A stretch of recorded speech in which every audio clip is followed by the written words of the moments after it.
Senior तजियाकार Zulfikar राहत साहब ने भी हमें ज्वाइन किया है। जुल्फ़िकार साहब, ज़ुबानी कुछ मनवा लेना तो एक अलग चीज़ है, मगर सारी इंस्ट्रक्शंस, सारे हुक्म जो सादिर फरमाने हैं, जो फरमाए गए, वो डायरी में तहरीर कर दिए। देखिए, ये डायरी रोज़ाना की बुनियाद पे अपडेट होती थी और रात को कोई अमल के ज़रिए कुछ चीज़ें वारद होती थी बुशरा बीबी पे, वो सारी चीज़ें इस पे लिख देती थी। और कुछ और ज़राए थे जो बुशरा बीबी के पास इंफॉर्मेशन लेके आते थे, और उसमें कुछ चीज़ें ऐसी हैं कि जो आप सुनेंगे तो आप भी एक दफ़ा हैरान होंगे कि कौन कौन से वो ज़राए थे जो बुशरा बीबी को फीड करते थे। मिसाल के तौर पे जनरल फैज साहब ने एक ऑफिसर को डिप्यूट किया हुआ था जिसको पीर बना के पेश किया गया, और वो फरा गोगी साहबा और एहसन जमील गुजर साहब पहले उसके मुरीद बने। उसके बाद बुशरा बीबी को बताया गया कि ये कैसे पीर मार्केट में आ गए हैं, जो बात वो करते हैं वो मिनवान पूरी होती है। तो मोहतरमा भी उसकी बड़ी मुरीद बन गई, और उसके बाद जो चीज़ सुबह होनी होती थी वो पीर साहब बताते थे, बुशरा बीबी इमरान खान को बताती थी, और ये कासिम के अब्बा उस पर मिनवान ईमान इसलिए ले आते थे कि वो अगले दिन हो जाती थी। अब ये पीटीआई चेयरमैन उनके मरीद से उनके ऐसे मुकल्लद बनते चले गए कि जो चीज़ भी मोहतरमा फरमाती हैं वो अगले दिन पूरी हो जाती है।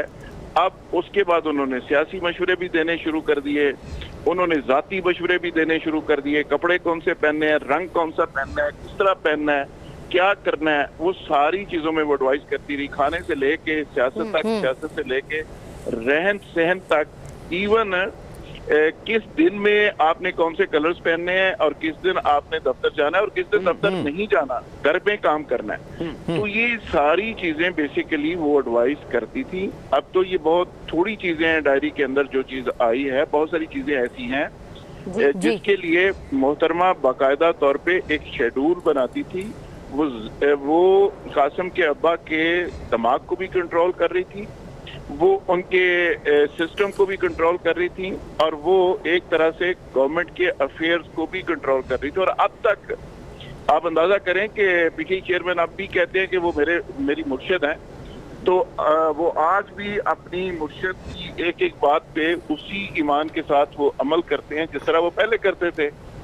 लेकिन पीछे से बुशरा बीबी को कौन फीड करता रहा, कैसे करता रहा, उसके ऑब्जेक्टिव क्या थे और उसके पीछे कहानी क्या थी और उसके पीछे मोटिव्स क्या थे, ये बेसिकली अच्छा लेकिन जुल्फ़िकार साहब, आपको ये डायरी इस सिलसिले की कड़ी नहीं लगती कि जब ये भी कहा गया था कि बुशरा बीबी से शादी हो जाएगी तो वज़ीर आज़म बन जाएंगे आप?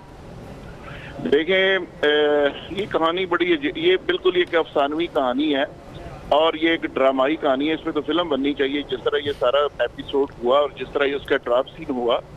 ये एहसन जमील साहब ने और फरा गोगी साहबा ने 2 कनाल का घर लिया बनी गाला में जाके, और वहाँ पे रहना शुरू कर दिया। एजेंडा ये था कि किस तरह कासिम के अब्बा को कंट्रोल किया जाए, उनको स्टडी किया गया, उनकी पर्सनैलिटी को समझा गया कि वो पीरों को मानते हैं, वो तोहम परस्ती पे बिलीव करते हैं। फिर उसके बाद बुशरा बीबी को एंटर करवाया गया, फिर बुशरा बीबी से मुलाकातें होती रहीं, उसके बाद जाके उनके ऊपर पूरा कंट्रोल किया गया। तो इसके पीछे एक पूरी वर्किंग थी, पूरी एक कहानी थी, वो पूरा एक ग्रुप था, एक माफिया था।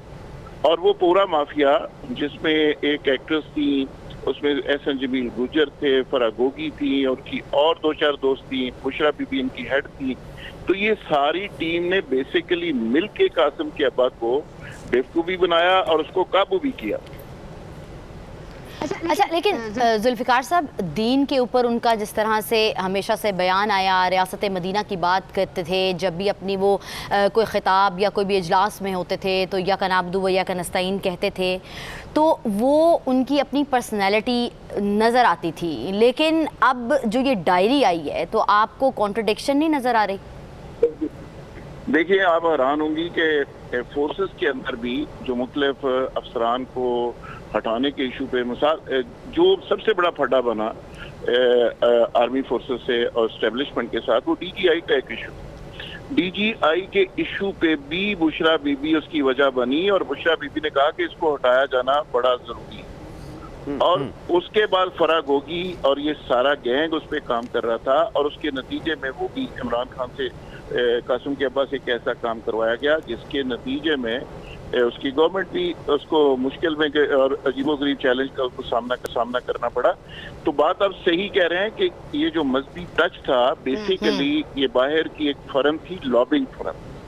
اس نے یہ ایڈوائز کیا تھا قاسم کے ابا کو کہ آپ اس کو مذہبی ٹچ دیں. پاکستان کے اندر جو رائٹ ونگ ہے, جو مذہبی لوگ ہیں, یہ ایک ٹول ہے اور یہ بہت بڑا ٹول ہے. یہ ہمیشہ ہر حکمران کے خلاف استعمال ہوتا ہے اور اسٹیبلشمنٹ اس کو استعمال کرتی ہے. تو اس کو اگر کاؤنٹر کرنا ہے تو آپ مذہبی ٹچ دیں اپنی سیاست کو. تو یہ بیسیکلی باہر سے ایک لابنگ فرم نے ان کو ایڈوائز کیا گیا تھا. میں یہ بڑے ذمہ داری کے ساتھ یہ بات کر رہا ہوں اور اس کے نتیجے میں انہوں نے اپنی سیاست کو مذہبی ٹچ دیا تھا تاکہ مولوی جو ہے اور پاکستان کا جو رائٹ ونگ ہے, جو مذہبی لوگ ہیں, وہ ان کے خلاف استعمال نہ ہو سکے. اور ریاست مدینہ کا نام اور پرچار اور تسبیح اور عیا کا نام کو تو دیکھیں, دلوں کے حال تو اللہ میاں جانتا ہے, لیکن جو بظاہر انفارمیشن ہے وہ میں آپ سے شیئر کر رہا ہوں. ہو سکتا ہے ذاتی زندگی میں وہ اللہ کے کتنے قریب ہوں یا نہ ہوں, وہ تو اللہ میاں نے فیصلے کرنے ہیں. لیکن جو مذہبی ٹچ دینے کی بات تھی, آپ کو یاد ہوگا کہ قاسم سوری صاحب ہمارے دوست ہیں, انہوں نے ایک دفعہ جلسے کے اندر کھڑے ان کو کہہ دیا کہ ذرا مذہبی ٹچ دے دیں تقریر کو.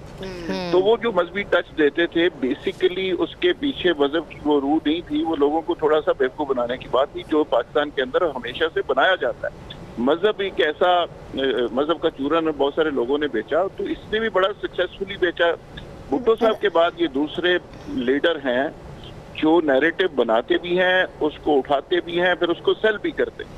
تو یہ بیسیکلی پیچھے ایک ٹیم کام کرتی تھی اور سوشل میڈیا آپ کو پتا ہے کہ ان کی ایک اسٹرینتھ ہے اور سوشل میڈیا اس کو اٹھا دیتا تھا. تو یوں اسلامزم کو استعمال کرنا ذوالفقار صاحب, اور وہ بھی عوام کے جذبات کے ساتھ یوں اس طرح سے کھیلنا, منافقین کی علامت نہیں کہلاتی ہے؟ یہ بڑی معذرت کے ساتھ میں بڑا ہیوی ورڈ یوز کر رہی ہوں. دیکھیں یہ بالکل آپ صحیح کہہ رہی ہیں, بالکل آپ صحیح کہہ رہی ہیں کہ مذہب کا نام استعمال کرنا اور مذہب کو سیل کرنا اور مذہب کے نام پہ سیاست کرنا یہ بہت بڑا ظلم ہے.